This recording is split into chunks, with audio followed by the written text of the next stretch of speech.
नमस्कार। आप देख रहे हैं द पब्लिक और मैं सुभाष चौधरी हूं। चुनावी हलचल और कुछ खास खबरों के साथ हाजिर हूं। यानी आज देश में क्या हुआ, उनमें से कुछ महत्वपूर्ण राजनीतिक, कानूनी और कुछ आपराधिक घटनाओं को लेकर हाजिर हूं। आपसे गुजारिश है कि अगर आपने द पब्लिक वर्ल्ड को अब तक सब्सक्राइब नहीं किया है तो इसे जरूर सब्सक्राइब कर हमारी मदद करें। तो चलिए शुरू करते हैं खास खबरों का सिलसिला। प्रधानमंत्री नरेंद्र मोदी ने वाराणसी सीट से तीसरी बार नामांकन आज दाखिल किया। पीएम नरेंद्र मोदी ने सोमवार यानी आज उत्तर प्रदेश की वाराणसी लोकसभा सीट से तीसरी बार नामांकन दाखिल किया। इस मौके पर उनके साथ मुख्यमंत्री योगी आदित्यनाथ और उनके प्रस्तावक गणेश्वर शास्त्री द्रविड़ मौजूद थे। पीएम नरेंद्र मोदी ने नामांकन दाखिल करने से पहले काल भैरव की पूजा अर्चना की। वो गंगा सप्तमी के अवसर पर वाराणसी के दशाश्वमेध घाट पर मां गंगा की पूजा करने के बाद क्रूज पर सवार होकर नमो घाट भी पहुंचे। पीएम नरेंद्र मोदी ने काशी के कोतवाल कहे जाने वाले काल भैरव में दर्शन की और पूजा अर्चना की। पीएम मोदी ने वाराणसी से ही 2014 और 2019 के लोकसभा चुनाव में जीत हासिल की थी। इस बार भी वो बीजेपी के टिकट से बनारस से ही चुनाव मैदान में उतरे हैं। ऐसे में काशी में दिग्गजों का जमावड़ा लगा है। नामांकन स्थल पर गृह मंत्री अमित शाह और बीजेपी के राष्ट्रीय अध्यक्ष जेपी नड्डा सहित 11 राज्यों के मुख्यमंत्री वहां मौजूद थे। प्रधानमंत्री मोदी ने वाराणसी लोकसभा सीट से अपना नामांकन दाखिल कर तीसरी बार अपना यह रिकॉर्ड कायम किया है। यानी लगातार एक प्रधानमंत्री अपने ही उसी क्षेत्र से तीसरी बार फिर चुनाव लड़ रहे हैं। इस दौरान 11 राज्यों के मुख्यमंत्री भी मौजूद थे। पीएम मोदी के नामांकन के लिए 4 प्रस्तावक पंडित गणेश्वर शास्त्री, बैजनाथ पटेल, लालचंद कुशवाहा और संजय सोनकर रहे, जो एक सामाजिक संतुलन का भी संकेत देता है। पीएम मोदी जब नामांकन करने पहुंचे तब उन्होंने जिलाधिकारी एस राजलिंगम को दोनों हाथ जोड़कर प्रणाम किया। पीएम मोदी ने कलेक्ट्रेट परिसर पहुंचकर अपना नामांकन दाखिल किया। नामांकन के दौरान सीएम योगी आदित्यनाथ के अलावा उनके साथ अमित शाह, केंद्रीय गृह मंत्री राजनाथ सिंह, रक्षा मंत्री सहित कई केंद्रीय मंत्री मौजूद थे। पीएम के साथ उत्तराखंड के CM Pushkar Singh Dhami, Madhya Pradesh CM Mohan Yadav, Chhattisgarh CM Vishnudeo Sai, Maharashtra CM Eknath Shinde, Rajnath CM Bhajan Lal Sharma, Assam के मुख्यमंत्री हिमंत बिश्व शर्मा, हरियाणा के सीएम नायब सिंह सैनी, गोवा के मुख्यमंत्री प्रमोद सावंत, सिक्किम के मुख्यमंत्री प्रेम सिंह तमांग और त्रिपुरा के मुख्यमंत्री मानिक साहा भी शामिल हुए। एनडीए के प्रमुख घटक राष्ट्रीय दलों के नेता भी वहां मौजूद थे। राष्ट्रीय लोकदल के अध्यक्ष जयंत चौधरी, लोजपा प्रमुख चिराग पासवान, अपना दल एस के अध्यक्ष अनुप्रिया पटेल और सुभाषपा अध्यक्ष ओम प्रकाश राजभर और निषाद पार्टी के राष्ट्रीय अध्यक्ष डॉक्टर संजय निषाद भी वहां मौजूद थे। इधर दिल्ली के कई अस्पतालों में बम से उड़ाने की धमकी मिली। दिन भर चला सर्च ऑपरेशन। राष्ट्रीय राजधानी में कई अस्पतालों को बम से उड़ाने की धमकी मिली है। तिहाड़ जेल को भी बम से उड़ाने की धमकी भरा ईमेल मिला है, जिसके बाद तिहाड़ जेल प्रशासन अलर्ट पर है।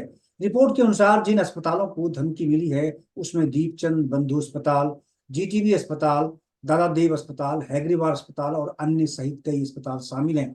दिल्ली फायर सर्विस के प्रमुख अतुल गर्ग ने कहा कि उन्हें मंगलवार को 4 अस्पतालों से बम की धमकी वाली 4 कॉल मिली है। अग्निशमन विभाग को सुबह 10:45 बजे अशोक विहार स्थित दीपचंद बंधु अस्पताल, सुबह 10:55 बजे डाबरी स्थित दादा देव अस्पताल से, सुबह 11:01 पर फर्श बाजार के हेगड़ेवार अस्पताल से और 11:12 पर जीटीबी अस्पताल से कॉल आई। अधिकारियों ने बताया कि सूचना मिलने के तुरंत बाद अस्पतालों के लिए टीमें रवाना कर दी गई। धमकी के बाद तुरंत कई अस्पतालों को खाली कराया गया। दिल्ली पुलिस और फायर सर्विस का सर्च ऑपरेशन जारी है। बम स्क्वाड, डॉग स्क्वाड, दमकल की गाड़ियां और एम्बुलेंस सभी मौके पर मौजूद हैं। वहीं मौके पर भारत नगर थाना अध्यक्ष समेत जिले के आला अफसर भी मौजूद थे। इधर केंद्रीय गृह मंत्री अमित शाह ने दावा किया है कि चौथे चरण में ही पीएम मोदी को बहुमत मिल गया। केंद्रीय गृह मंत्री अमित शाह ने पश्चिम बंगाल के बनगांव में एक चुनावी सभा को संबोधित करते हुए विपक्ष पर निशाना साधा।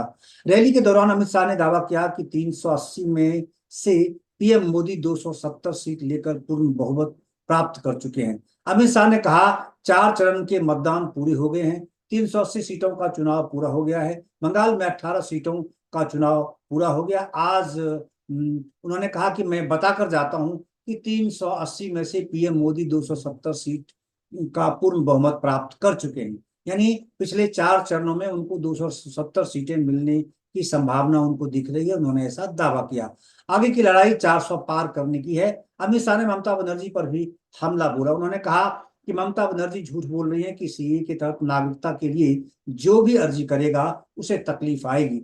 मतुआ समाज के लोगों को मैं आश्वस्त करने आया हूं कि किसी को कोई तकलीफ नहीं होगी, नागरिकता भी मिलेगी और देश में सम्मान के साथ जी भी पाओगे। दुनिया की कोई ताकत मेरे शरणार्थी भाइयों को भारत का नागरिक बनने से रोक नहीं सकती। ये नरेंद्र मोदी जी का वायदा है, ऐसा केंद्रीय गृह मंत्री अमित शाह ने अपने चुनावी भाषण में कहा। सांसद संजय सिंह, जो आम आदमी पार्टी के सांसद हैं, उन्होंने माना कि स्वाति मालीवाल के साथ बदतमीजी हुई है।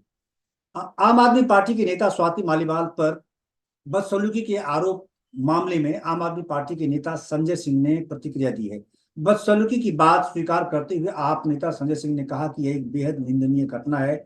सीएम अरविंद केजरीवाल ने पूरी घटना का संज्ञान लिया है और सख्त कार्रवाई की जाएगी। वहीं स्वाति मालीवाल ने अभी तक इस घटना पर कोई टिप्पणी नहीं की है। आम आदमी पार्टी के नेता संजय सिंह ने कहा कि कल स्वाति मालीवाल अरविंद केजरीवाल से मिलने उनके आवास पर गई। जब वो इंतजार कर रही थी तो ड्राइंग रूम में विभव कुमार यानी मुख्यमंत्री के जो पीए हैं ने उनके साथ दुर्व्यवहार किया। यह एक बेहद निंदनीय घटना है। उन्होंने कहा कि केजरीवाल ने इसका संज्ञान लिया है और सख्त कार्रवाई करेंगे। इस घटना पर बीजेपी नेता वीरेंद्र सचदेवा ने कहा है कि वे 36 घंटे तक चुप क्यों थे, मुख्यमंत्री कहाँ थे। एक राज्यसभा सांसद, वह भी एक महिला के साथ केजरीवाल के घर पर दुर्व्यवहार किया गया और आप अभी संज्ञान ले रहे हैं। उन्होंने कहा कि यह शर्मनाक है, कार्रवाई की जानी चाहिए। उन्होंने यह भी दावा किया कि राजनीतिक दबाव ने मालीवाल को अब तक पुलिस मामला दर्ज करने से रोक दिया है। बीजेपी नेता अरविंदर सिंह लवली ने कहा कि अगर स्वाति मालीवाल के साथ इस तरह का व्यवहार किया गया है तो यह निंदनीय और शर्मनाक है। जो लोग गारंटी की बात करते हैं वे अपने घरों में महिलाओं की सुरक्षा की गारंटी नहीं दे सकते। इससे सवाल उठते हैं उन पर। पुलिस के अनुसार मालीवाल कथित तौर पर केजरीवाल के आवास पर उनके एक निजी स्टाफ द्वारा किए गए हमले की रिपोर्ट करने के लिए सोमवार को दिल्ली के सिविल लाइंस पुलिस स्टेशन भी गई थी, लेकिन वो वहां बिना कोई लिखित शिकायत दिए ही निकल आई। कई हफ्तों तक विदेश में रही मालीवाल सीएम से मिलने उनके आवास पर गई। हालांकि उन्हें निजी सहायक विभव कुमार ने कथित तौर पर उन्हें सीएम से मिलने से रोका। उसके बाद उनके साथ बदसलूकी की गई और मारपीट भी की गई, जिसकी पीसीआर कॉल दिल्ली के मुख्यमंत्री आवास से ही की गई थी और इस पर फिर दिल्ली पुलिस हलचल में आई थी, हरकत में आई थी और उन्होंने उनसे संपर्क भी किया। मालीवाल संबंधित थाने भी गई थी और वहां से भी 1-2 कॉल उन्होंने अटेंड की, ऐसा पुलिस का कहना है। और उसके ठीक बाद बाहर निकली, उन्होंने कहा कि मैं दोबारा आकर लिखित शिकायत दे जाऊंगी। उसके बाद से मालीवाल ने पुलिस से कोई संपर्क नहीं किया, ना ही कोई लिखित शिकायत दी है। वास्तव में यह मामला बहुत ही दिलचस्प हो गया है कि अंदर खाते चल क्या रहा है, इसकी हकीकत क्या है अभी तक सामने नहीं आई है। पहली बार आम आदमी पार्टी से किसी वरिष्ठ व्यक्ति ने यानी आम आदमी पार्टी के ही राज्यसभा सांसद संजय सिंह ने इस बात को स्वीकारा है कि इस प्रकार की कोई घटना दिल्ली के सीएम आवास में हुई है, जो वास्तव में चौंकाने वाली बात है और सभी को हतप्रभ कर देने वाली बात है कि एक महिला और दूसरा वो दिल्ली की महिला आयोग की अध्यक्ष रही हैं और तीसरी तरफ की वो वर्तमान में आम आदमी पार्टी की राज्यसभा सांसद भी हैं। ममता बनर्जी का दावा है कि भाजपा 200 जबकि इंडिया गठबंधन 315 सीटें जीतेगा। जी हाँ, राजनीतिक दावे और प्रतिदावे का दौर अब और तेज चला है। जिस तरह से अब चुनाव प्रचार यानी चुनाव की जो प्रक्रिया है वो अब 5वें, 6ठे और 7वें चरण के आसपास है, तो ऐसे में इस प्रकार के दावे प्रतिदावे बहुत तेज हो चले हैं।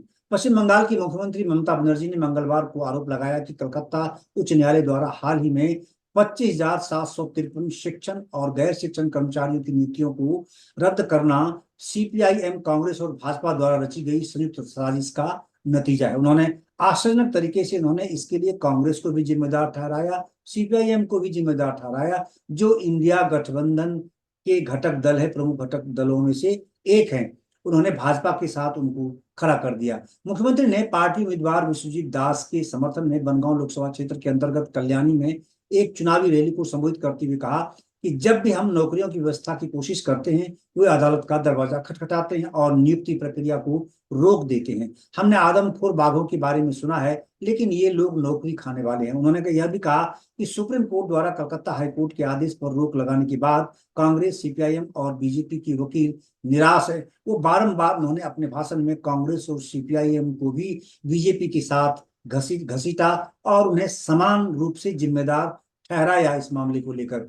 पिछले महीने कलकत्ता उच्च न्यायालय ने 2016 में पश्चिम बंगाल स्कूल सेवा आयोग द्वारा शिक्षण और गैर शिक्षण पदों पर की गई 25,753 नियुक्तियों को रद्द कर दिया था। मामले की जांच सीबीआई और ईडी द्वारा की जा रही है, इस प्रकार का आदेश भी दिया गया था। बाद में यह मामला सुप्रीम कोर्ट में आया और सुप्रीम कोर्ट ने कलकत्ता उच्च न्यायालय द्वारा नियुक्तियों को रद्द करने के आदेश पर रोक लगा दी। मंगलवार को मुख्यमंत्री ने राज्य में एक चुनावी रैली में पश्चिम बंगाल के लिए हाल ही में 5 गारंटी की घोषणा को लेकर प्रधानमंत्री नरेंद्र मोदी पर तीखा हमला भी बोला। मुख्यमंत्री ने यह भी आरोप लगाया कि लोकसभा चुनाव में हार के डर से भाजपा और केंद्र सरकार ईवीएम से छेड़छाड़ कर मतदान प्रक्रिया में हेरफेर की कोशिश कर रही है। ये चुनाव के दौरान ये पहली बार ईवीएम के मामले को लेकर के ममता बनर्जी इस तरह से मुखर होकर बोली है।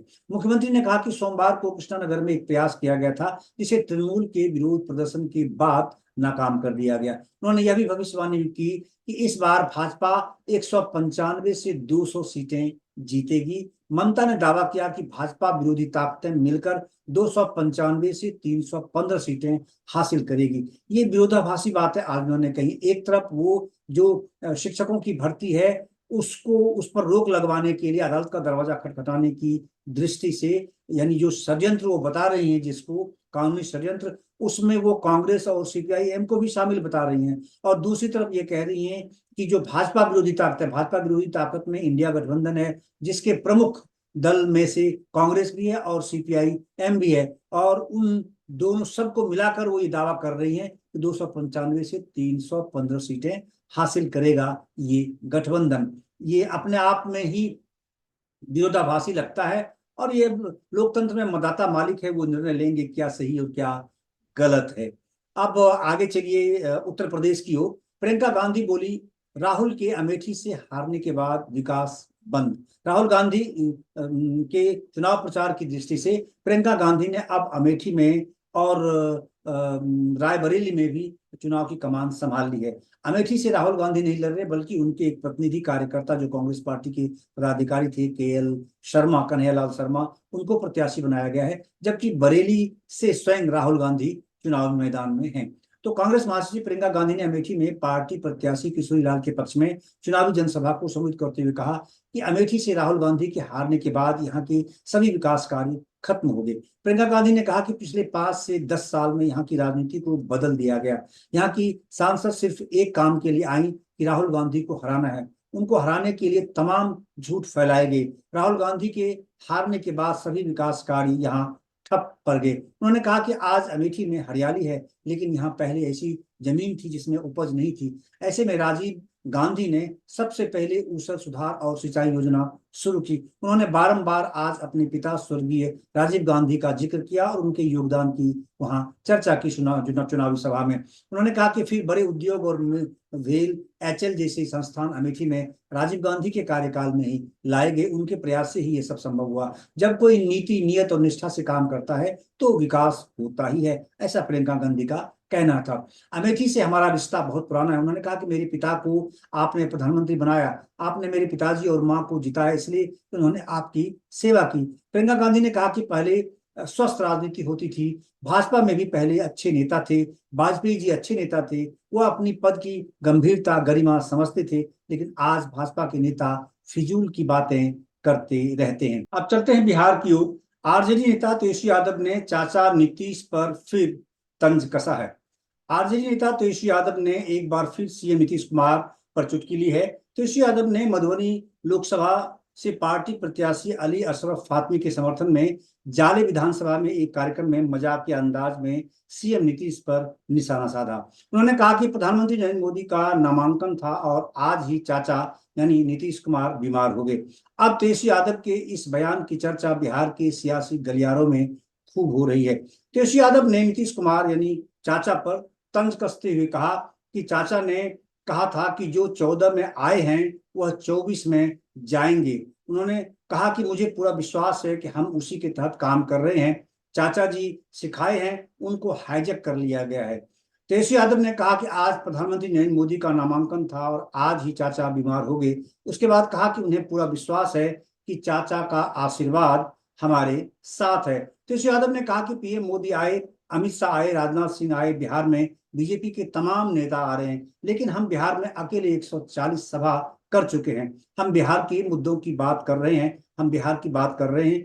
इन लोगों को युवाओं से नफरत क्यों है? सीएम नीतीश कुमार पीएम मोदी के नामांकन में शामिल होने के लिए वाराणसी जाने वाले थे, लेकिन तबियत ठीक नहीं होने के कारण नीतीश कुमार वाराणसी नहीं गए, ऐसा बताया गया है। अब तेजस्वी यादव ने पीएम मोदी के नामांकन में उनके नहीं जाने पर भी सवाल खड़े कर दिए हैं, जो बिहार में चर्चा का विषय बना हुआ है कि क्या कहीं कुछ फिर दूसरी खिचड़ी तो नहीं पकने लगी है।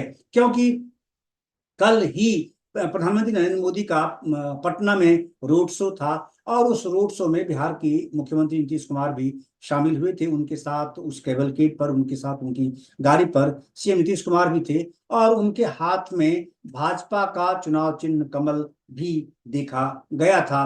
और हालांकि उनके चेहरे के हाव भाव बहुत सकारात्मक नहीं दिख रहे थे और इसकी चर्चा लगातार कल से हो रही है कि क्या नीतीश कुमार ने प्रधानमंत्री के साथ उस तरीके से खड़ा होना या रोड शो में शामिल होना एक अपने लिए एक असहज स्थिति पैदा की, क्या वो असहज महसूस कर रहे थे? ये भी एक चर्चा का विषय बना हुआ है और उस पर आज उनका नामांकन में नहीं शामिल होना ये एक बड़ा सवाल खड़ा कर रहा है और राजनीतिक निहितार्थ इसके हो सकते हैं, नहीं भी हो सकते हैं। अब बहरहाल विरोधियों को तो यह एक मौका मिल ही गया। अब सुप्रीम कोर्ट की ओर चलते हैं। कानूनी दुनिया से आज दो बड़ी खबरें सामने आई हैं। बाबा रामदेव बालकृष्ण अवमानना केस पर सुप्रीम कोर्ट ने फैसला सुरक्षित रख लिया। भ्रामक विज्ञापन केस में सुप्रीम कोर्ट ने मंगलवार को योग गुरु रामदेव, आचार्य बालकृष्ण और पतंजलि आयुर्वेद को भेजे अवमानना नोटिस पर फैसला सुरक्षित रख लिया है। साथ ही दोनों को व्यक्तिगत पेशी से छूट भी दे दी है। जस्टिस हिमा कोहली और जस्टिस आसानुद्दीन अमानुल्लाह की बेंच ने पतंजलि आयुर्वेद को एफिडेविट फाइल करने के लिए 3 हफ्ते का वक्त दिया है। सुप्रीम कोर्ट ने कहा कि एफिडेविट में यह बताएं कि जिन प्रोडक्ट्स का लाइसेंस कैंसिल कर दिया गया है उनका विज्ञापन वापस लेने के लिए क्या कदम उठाए गए हैं। बेंच ने कहा कि बाबा रामदेव का बहुत प्रभाव है, इसका सही तरीके से इस्तेमाल करें। सॉलिसिटर जनरल तुषार मेहता ने कहा कि रामदेव ने योग के लिए बहुत कुछ किया। इस पर जस्टिस हिमा कोहली बोली, उन्होंने योग के लिए जो किया है वो अच्छा है, लेकिन पतंजलि प्रोडक्ट्स एक अलग मामला है। सुप्रीम कोर्ट ने इंडियन मेडिकल एसोसिएशन के प्रेसिडेंट डॉक्टर आरवी अशोकन से कहा कि अभिव्यक्ति की आजादी ठीक है, लेकिन कभी कभी इंसान को संयमित भी होना पड़ता है। आप सोफे पर बैठकर अदालत के बारे में कुछ भी नहीं कह सकते। अगर दूसरा पक्ष इस तरह की टिप्पणी करता तो आप क्या करते? आप दौड़कर कोर्ट पहुंचे जाते। अशोकन ने बिना शर्त माफी मांगी। दरअसल 23 अप्रैल की सुनवाई में सुप्रीम कोर्ट ने कहा था कि आईएमए को अपने डॉक्टरों पर भी विचार करना चाहिए, जो अक्सर मरीजों को महंगी और गैर जरूरी दवाइयां लिख देते हैं। अगर आप एक उंगली किसी की ओर उठाते हैं तो 4 उंगलियां आपकी ओर भी उठती हैं। कोर्ट की टिप्पणी को IMA president doctor R V Ashokan ने दुर्भाग्यपूर्ण बताया था।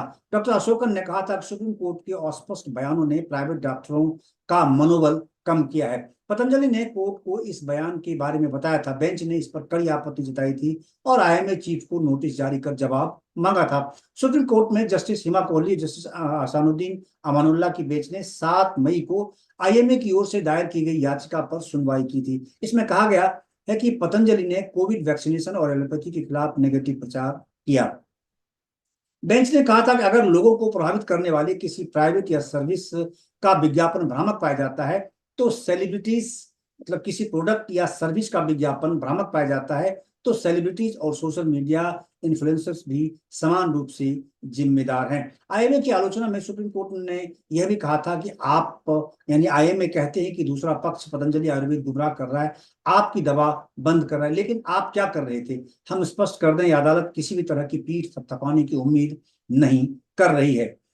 अब एक और खबर तो कानूनी दुनिया से ही है, बंगाल से संबंधित। संदेश खली viral video case supreme court पहुंच गया। पश्चिम बंगाल के संदेश खाली में जमीन हड़पने और महिलाओं के खिलाफ अपराध यानी यौन शोषण के केस में वायरल वीडियो का मामला सुप्रीम कोर्ट पहुंच गया है। एक महिला ने याचिका लगाकर मौजूदा हालात को लेकर एसआईटी जांच की मांग की है। एक महिला के वकील उदयादित्य बनर्जी ने कोर्ट से कहा कि संदेश खाली मामले में कई वीडियो वायरल है। इसमें एक व्यक्ति खुलासा कर रहा है कि टीएमसी नेता शाहजहां शेख के खिलाफ रेप के आरोप झूठे थे। उनके खिलाफ झूठे आरोप भाजपा नेता शुभेंदु अधिकारी के निर्देश पर लगाए गए। वहीं संदेश खाली की पीड़ित महिला का कहना है कि उनसे कोरे कागज पर हस्ताक्षर कराए गए। इसके बाद शाहजहां शेख के खिलाफ रेप की झूठी शिकायतें हुई। याचिकाकर्ता ने कोर्ट से मांग करते हुए कहा कि वायरल वीडियो की सच्चाई का पता लगाने के लिए जांच होनी चाहिए। इसके लिए सुप्रीम कोर्ट की निगरानी में एसआईटी गठित की जाए। पश्चिम बंगाल के संदेश खाली मामले में नया वीडियो 12 मई को सामने आया। मुताबिक इस वीडियो में भाजपा मंडल बूथ अध्यक्ष गंगाधर कायल टीएमसी नेता शाहजहां शेख के खिलाफ प्रोटेस्ट करने वाले 70 महिलाओं को 2,000 रुपए देने की बात कहते नजर आ रहे हैं। 45 मिनट के इस वीडियो में भाजपा नेता ने कहा कि हमें 50 बूथों के लिए 2.5 लाख रुपए कैश की आवश्यकता होगी। इन बूथों पर 30% प्रदर्शनकारी महिलाएं हैं। हमें यहाँ एससी, एसटी और ओबीसी समुदाय के लोगों को अच्छे पैसे देकर खुश रखना होगा। महिलाएं आगे की लाइन में रहकर पुलिस से मुकाबला करेंगी। इस प्रकार की चीजें, इस प्रकार के वीडियो वायरल हो रहे हैं सोशल मीडिया पर, और इसको लेकर के एक नया विवाद पश्चिम बंगाल में अब संदेश खाली की घटना को लेकर खड़ा हो गया है और यह मामला अब सुप्रीम कोर्ट में आ गया है। देखना होगा कि अदालत का क्या इस पर रुख होता है। अब अंत में एक इंटरेस्टिंग खबर। कांग्रेस नेता राहुल गांधी ने बताया वो कब शादी करेंगे। कांग्रेस नेता राहुल गांधी शादी कब करेंगे, ये सवाल अक्सर उनका पीछा करता रहता है। राहुल शादी कब करेंगे, इस सवाल का जवाब जानने में कई लोगों की दिलचस्पी नहीं बल्कि पूरे देश की दिलचस्पी रहती है, चाहे उनके राजनीतिक तौर पर उनके समर्थक हैं या फिर राजनीतिक तौर पर उनके विरोधी गुट ही क्यों न हो। यही वजह है कि अक्सर राहुल गांधी से उनकी शादी को लेकर सवाल पूछ ही लिया जाता है। कभी कोई मीडिया के कर्मी पूछ लेते हैं, कभी कोई नेता पूछ लेते हैं, कभी कोई सामान्य व्यक्ति उनसे यह सवाल पूछ लेता है। राहुल गांधी से उनकी शादी को लेकर कई बार सवाल पूछा जा चुका है। हाल ही में राहुल गांधी रायबरेली से नामांकन करने के बाद जब एक रैली को संबोधित कर रहे थे तो उन्हें इस सवाल का फिर से सामना करना पड़ा, जिसका जवाब राहुल गांधी ने हंसते हुए दिया। रायबरेली संसदीय क्षेत्र से कांग्रेस के उम्मीदवार राहुल गांधी यहाँ के महाराजगंज स्थित मेला मैदान में आयोजित एक चुनावी रैली को संबोधित कर रहे थे। राहुल गांधी ने सभा में अपने संबोधन के समापन के समय अपनी बहन प्रियंका गांधी वाड्रा को मंच पर बुलाया और उनके कंधे पर हाथ रखते हुए रायबरेली में चुनाव प्रचार के लिए उनकी सराहना की। इस दौरान प्रियंका गांधी ने सामने की ओर इशारा करते हुए कहा, पहले इस सवाल का जवाब दो। सामने मौजूद लोगों में से किसी व्यक्ति ने सवाल किया था कि आप शादी कब कर रहे हैं। इसके जवाब में राहुल ने कहा, अब जल्दी ही करनी पड़ेगी। उनका जवाब सुनकर भीड़ जोर से चिल्लाई और राहुल गांधी ने मुस्कुराते हुए जवाब दिया। इससे पहले राहुल गांधी जब बिहार में भारत यात्रा कर रहे थे तब एक 6 साल के बच्चे ने पूछा, राहुल से बच्चे से कहा, अभी तो मैं काम कर रहा हूं और जब काम खत्म हो जाएगा तब। बच्चे का सवाल सुनकर राहुल हैरान रह गए। बच्चे का नाम अर्श नवाज है और वो यूट्यूब ब्लॉगर हैं। राहुल गांधी ने उस बच्चे के वीडियो को शेयर भी किया था।